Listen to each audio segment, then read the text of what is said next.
زہرا بیگم نے بے بسی اور بیچارگی سے بھرپور لہجے میں کہا، بیٹا میرا یقین کرو، میں نے کچھ نہیں کیا۔ بھلا مجھے کیا ضرورت تھی مانور کو مارنے کی؟ وہ میری پوتی تھی اور تم نے کیسے سوچ لیا کہ میں اپنی پوتی کو مار سکتی ہوں؟ پورا ٹی وی لاؤنج زہرا بیگم کی فیملی سے بھرا ہوا تھا۔ ان کے تینوں بیٹے نعمان، ارسلان اور فیضان، اور ان کی بیویاں ارم، شبانہ اور مومنہ سمیت ان کی اولاد بھی جمع تھی۔ یہی نہیں، انسپکٹر خاور اور 3 لیڈی کانسٹیبل بھی وہاں پر موجود تھے۔ مانور ارسلان اور شبانہ کی بیٹی تھی، جسے عین اس وقت جب ساری فیملی ایک نائٹ پروگرام میں شامل تھی بے دردی سے قتل کر دیا گیا تھا۔ مانور کی عمر کم و بیش 15 سال تھی۔ مانور کو ٹی وی لاؤنج میں ہی قتل کیا گیا تھا۔ اس وقت گھر میں زہرا بیگم اور دیگر ملازمین بھی تھے۔ سارے ملازموں نے اپنی آنکھوں سے زہرا بیگم کو مانور کا قتل کرتے دیکھا تھا۔ یہی نہیں، سی سی ٹی وی کیمرے نے رہی سہی کسر بھی پوری کر دی تھی۔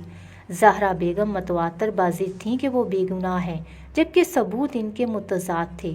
اتنے ثبوتوں کو سامنے رکھتے ہوئے بھلا کوئی کیسے زہرا بیگم کی بات پر یقین کر سکتا تھا؟ ملازمین نے فوراً ہی کال کر کے سب کو بلا لیا۔ امی، اس گھر میں آپ وہ واحد ہستی تھیں جو سب سے زیادہ ہماری بچی سے محبت کرتی تھی، پھر آپ نے ایسا کیوں کیا؟ ماں سے سوال کرتے ہوئے اس کی زبان تھر تھر کانپ رہی تھی، آنکھیں اشکبار تھیں اور دل خون کے آنسو رو رہا تھا۔ مانور کی لاش پوسٹ مارٹم کے لیے لے جائی جا چکی تھی۔ زہرا بیگم ارسلان کی بات سن کر حیرت کے سمندر میں غوطہ زن ہو کر رہ گئیں۔ انہیں یقین نہیں ہو رہا تھا کہ ان کا بیٹا آج انہیں قاتل قرار دے رہا تھا۔ ان کا معصوم سا دل کرچیاں کرچیاں ہو کر رہ گیا تھا۔ اب ان کے پاس سوائے اس کے کوئی چارہ نہ تھا کہ وہ خود کو پولیس کے حوالے کر دیں۔ لیڈی پولیس کانسٹیبل نے زہرا بیگم کو ہتھکڑی لگائی تو ان کے تینوں بیٹوں کے دل حلق کو آن گئے۔ یہ بات ان کے دل کو ماننے کو تیار ہی نہ تھی کہ ان کی ماں یہ کام کر سکتی ہے، لیکن حقائق و واقعات بتاتے تھے کہ وہ قاتل ہیں۔ اگر وہ قاتل واقع ہی ہیں تو آخر انہوں نے مانور کا قتل کیا ہی کیوں؟ ہزاروں سوالیہ نشان بن چکے تھے، لیکن کسی کے پاس کوئی حل نہ تھا۔ پولیس زہرا بیگم کو لے جا چکی تھی۔ ساری فیملی سر پکڑ کر بیٹھی تھی۔ مانور کی ماں اور باپ دونوں کی حالت بری تھی۔ جسے اطلاع ملتی جا رہی تھی، فیملی کے افراد اور جاننے والے اکٹھے ہوتے جا رہے تھے۔ مانور کی ڈیڈ باڈی جلد ہی ان کے سپرد کر دی گئی، جیسے بنا کسی تاخیر کے منو مٹی تلے دبا دیا گیا تھا۔ زہرا بیگم کو حوالات کی نظر کر دیا گیا۔ نازوں سے پلی بڑی زہرا بیگم کو حوالات جہنم کے مترادف دکھائی دے رہا تھا۔ زہرا بیگم کے قدموں نے آج تک کچی زمین پر پاؤں نہیں دھرا تھا۔ آج اسے حوالات کے اندر ٹوٹے پھوٹے فرش پر بیٹھنا پڑ رہا تھا۔ بدبو کے بھبوکے اس کے نتنوں سے متواتر ٹکرا رہے تھے۔ جہاں ایک طرف زہرا بیگم کو اس انہونی پر حیرت تھی، حقیقت یہ تھی کہ انہوں نے اپنی پوتی کا قتل نہیں کیا، لیکن جو ثبوت تھے اس سے انکار کا کوئی جواز بھی نہ تھا۔ سوچ سوچ کر ان کے دماغ کی شریانیں پھٹی جا رہی تھیں۔ رات کے اندھیرے پر ابھی تک دن کے اجالے نے اپنا تسلط قائم نہیں کیا تھا۔ زہرا بیگم کی آنکھوں سے نیند کوسوں دور تھی۔ حوالات کے اندر لگے مدکوک بلب کی روشنی بس نہ ہونے کے برابر تھی۔ زہرا بیگم سوچوں کے بھنور میں بری طرح پھنسی ہوئی تھی، جب ان کی سماعت سے ایک لخت سانپ کی پھنکاری کی باز گشت ٹکرائی۔ خوف کی ایک سرد لہر نے ان کے پورے وجود کو ہلا کر رکھ دیا۔ زہرا بیگم جھرجھری سی لے کر رہ گئیں۔ تبھی ان کی نگاہ اس سانپ پر پڑی جو اس کوٹری میں داخل ہو چکا تھا۔ زہرا بیگم کو موت اپنے سر پر دکھائی دینے لگی۔ زہرا بیگم سمٹ کر دیوار سے جا لگی تھیں۔ ان کا پورا وجود وائبریٹ کر رہا تھا، یہی نہیں پورا جسم پسینے میں شرابور ہو چکا تھا۔ سانپ رینگتا ہوا ان سے کچھ فاصلے پر پھن پھیلا کر کھڑا ہو گیا۔ زہرا بیگم کی دہشت بھری نگاہیں سانپ پر ٹکی ہوئی تھیں۔ یک لخت ایک ایسا واقعہ رونما ہوا جسے دیکھ کر زہرا بیگم کے قدموں تلے سے زمین ہی سرک گئی۔ اس سانپ نے یکدم روپ بدلا اور اب ان کے سامنے سانپ کی بجائے مومنہ اس کی سب سے چھوٹی بہو کھڑی تھی۔ انہیں کھا جانے والی نظروں سے دیکھ رہی تھی۔ شوق تو لگا ہی ہوگا ماں جی، مومنہ نے دانت پیستے ہوئے پوچھا۔ تم ٹھیک کہہ رہی تھی کہ تم قاتل نہیں ہو، لیکن افسوس کہ تمہارے سگے بیٹے نے تمہیں قاتل کہا تھا۔ تم کون ہو؟ زہرا بیگم نے تھر تھراتی ہوئی زبان سے پوچھا۔ بد نصیب کہیں کی، دیکھ تو چکی ہو کہ میں ایک ناگن ہوں، اچھا دھاری ناگن، مومنہ نے جواب دیا۔ شاید تم نے پہچانا نہیں زہرا بیگم، میں وہی ہوں جس کے شوہر کو تمہارے شوہر نے گاڑی تلے کچل دیا تھا۔ اگر میں وہاں سے نہ بھاگتی تو تم لوگ مجھے بھی ابدی نیند سلا دیتے۔ میں نے اسی دن تہیہ کر لیا تھا کہ تمہارے خاندان کو تہس نہس کر کے رکھ دوں گی، اور اس کی ابتدا میں نے تمہارے خاوند سے کی۔ اس کے جسم میں نے اتنا زہر بھر دیا تھا کہ اس کا جسم گل سڑ گیا تھا۔ تڑپ تڑپ کر مرا تھا وہ۔ تمہاری پوتی کو میں نے تمہارا روپ دھار کر عین اس وقت مارا جب سب ملازم دیکھ رہے تھے۔ تمہاری موت پکی ہے، لیکن مرنے سے قبل تم اپنے پورے خاندان کی تباہی کا منظر دیکھ کر مرو گی زہرا بیگم۔ اتنا کہہ کر مومنا نے ایک بار پھر ناگن کا روپ دھارا اور جیسے آئی تھی ویسے ہی پلٹ گئی۔ زہرا بیگم کی رگوں میں دوڑتا لہو منجمد ہو کر رہ گیا۔ انہیں اچھی طرح سے یاد تھا کہ اس روز مرنے والا ناگ اپنی غلطی کی وجہ سے مرا تھا۔ تیز رفتار گاڑی کے سامنے یکدم آ جانے کی وجہ سے وہ کچلا گیا تھا۔ انہیں اپنے سہاگ کی موت بھی یاد تھی۔ ڈاکٹر نے کہا تھا کہ انہیں کسی زہریلے سانپ نے ڈس دیا تھا۔ پلک جھپکتے میں ان کا سارا جسم کالا پڑ گیا تھا اور جگہ جگہ آبلے نکل آئے تھے۔ حالت اتنی دگرگوں ہو گئی تھی کہ ان کو فوراً دفنانا پڑا۔ زہرا بیگم کو اس بات پر تاؤ چڑھ رہا تھا جب ان کے بیٹے نے مومنا کو گھر لا کر اس کی روداد سنائی تھی کہ اس کے ماں باپ گزر گئے ہیں، وہ اچھی لڑکی ہے اور وہ اس سے شادی کرنا چاہتا ہے۔ مومنا شکل و صورت کے اعتبار سے کافی خوبصورت تھی، اس لیے اس کو قبول کر لیا گیا تھا، لیکن اس کے بعد اس خاندان کے برے دن شروع ہو گئے تھے۔ زہرا بیگم کی آنکھوں میں آنسو امڑ آئے تھے۔ وہ جانتی تھی کہ کوئی بھی اس کی بات پر یقین نہیں کرے گا۔ ایک لمبے عرصے بعد انہیں اپنے خالق کی یاد آئی۔ ہاتھ دعا کے لیے اٹھے اور آنکھوں سے آنسوؤں کا سیلاب جاری ہو گیا۔ یہی وہ حالت ہوتی ہے جب عرش و فرش کا مالک نیلی چھت والا رحمان و رحیم اپنے بندوں کی آہیں سنتا ہے۔ زہرا بیگم کی دعا بھی عین اس وقت قبول ہو گئی۔ زہرا بیگم کو جیل بھیج دیا گیا تھا۔ عدالتی فیصلے کے مطابق انہیں سزائے موت سنائی گئی، لیکن فیصلے کے دوسرے ہی دن ان کی فیملی نے ان کو معاف کر کے رہا کروا لیا۔ اس دن بھی زہرا بیگم رو رو کر سب کو یقین دلاتی رہیں کہ وہ بے گناہ ہیں۔ راستے میں ہی ان کے تینوں بیٹوں نے مومنا کو حقیقت بتائی، جسے سن کر ایک بار تو فیضان بھڑک اٹھا، لیکن پھر انہوں نے ان کے سامنے اپنے خاوند کی موت کا قصہ بیان کیا۔ گھر جانے کی بجائے گاڑی کو اندرون شہر کی طرف موڑ دیا گیا۔ ابھی تک کوئی بھی زہرا بیگم کی بات پر یقین کرنے والا نہیں تھا۔ زہرا بیگم کے کہنے پر گاڑی شہر کی اور مرشد باقر شاہ کی رہائش کی طرف موڑ دی گئی۔ مرشد باقر شاہ کی عمر 100 سال سے تجاوز کر چکی تھی۔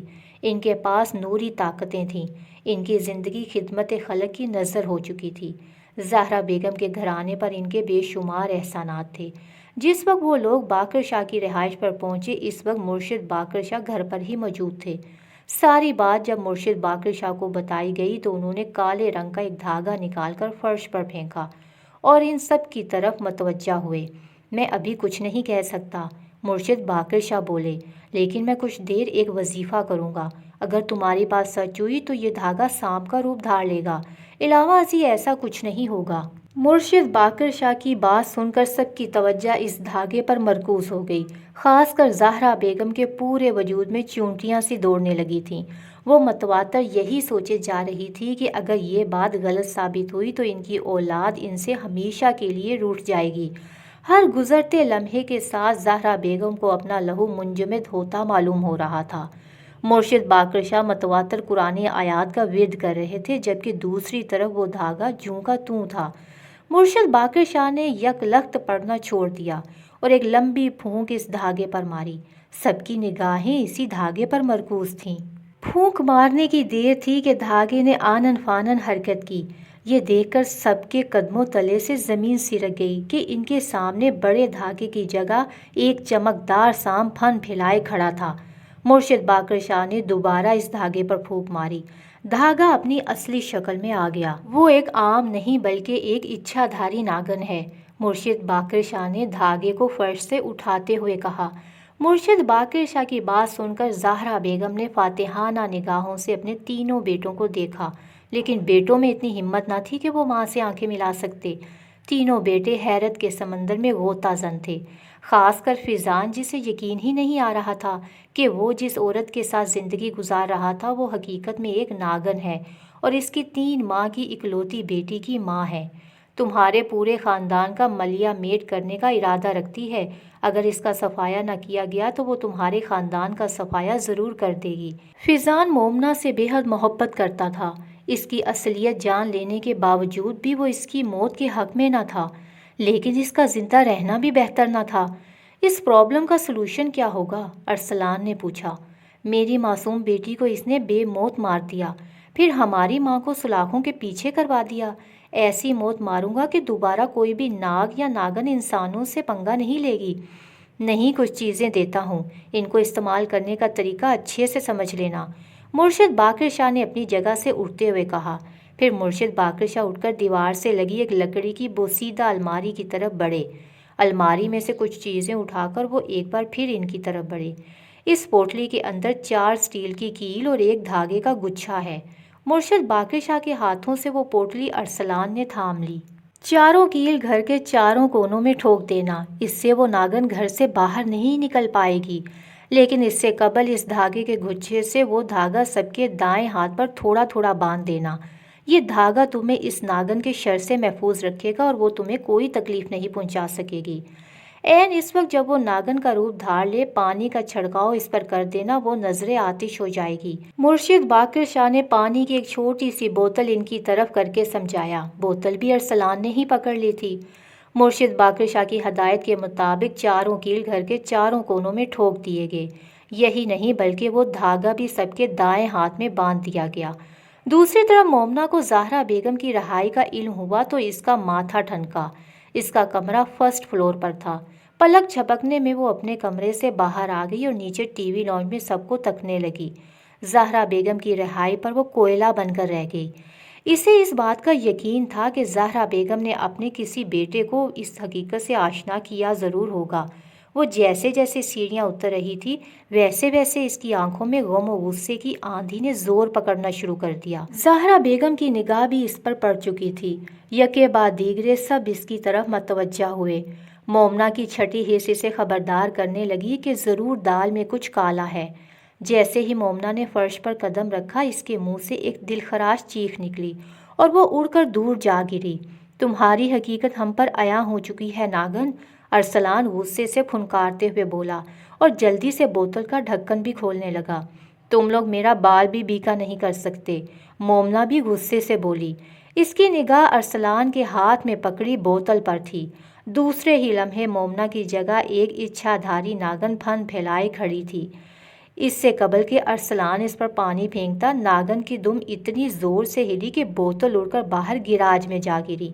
ایک بار پھر ناگن نے مومنہ کا روپ دھار لیا۔ کالے دھاگے ہاتھوں میں باندھ کر تم لوگ کب تک مجھ سے بچو گے؟ میں ایک ایک کو ماروں گی۔